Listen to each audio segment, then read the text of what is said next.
Un chantier routier nécessite de l'électricité pour faire fonctionner des équipements tels que des meules à disques, des marteaux-piqueurs et des soudeuses. L'opérateur doit éviter tout contact avec des câbles électriques sous tension. Le passage du courant à travers le corps humain peut entraîner la tétanisation, c'est-à-dire la paralysie du sujet, ou la fibrillation ventriculaire, principale cause de décès par électrocution.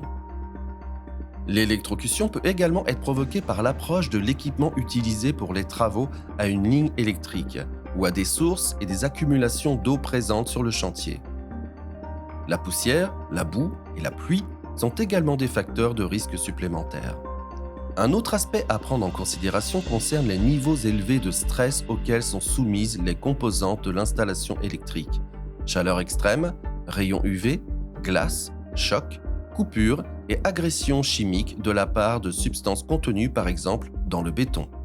Pour réduire au minimum le risque électrique sur les chantiers, il est nécessaire de choisir soigneusement les composants à utiliser en suivant les indications fournies par la norme technique. L'opérateur doit s'assurer que les tableaux de distribution électrique portent le label ACS et sont en bon état de conservation.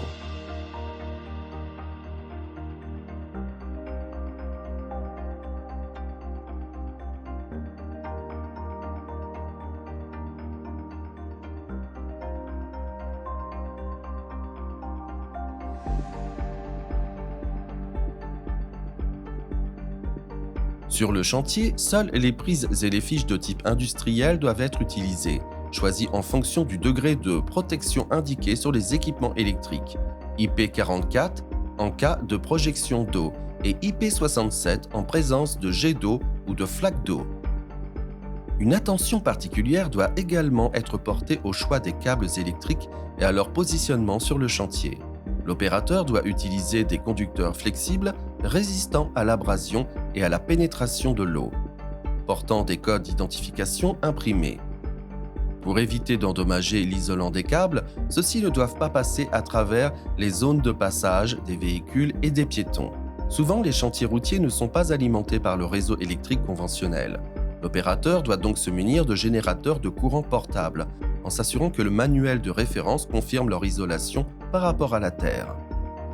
Il est également nécessaire que le travailleur vérifie toute altération ou dommage aux interrupteurs, fusibles et dispositifs de protection.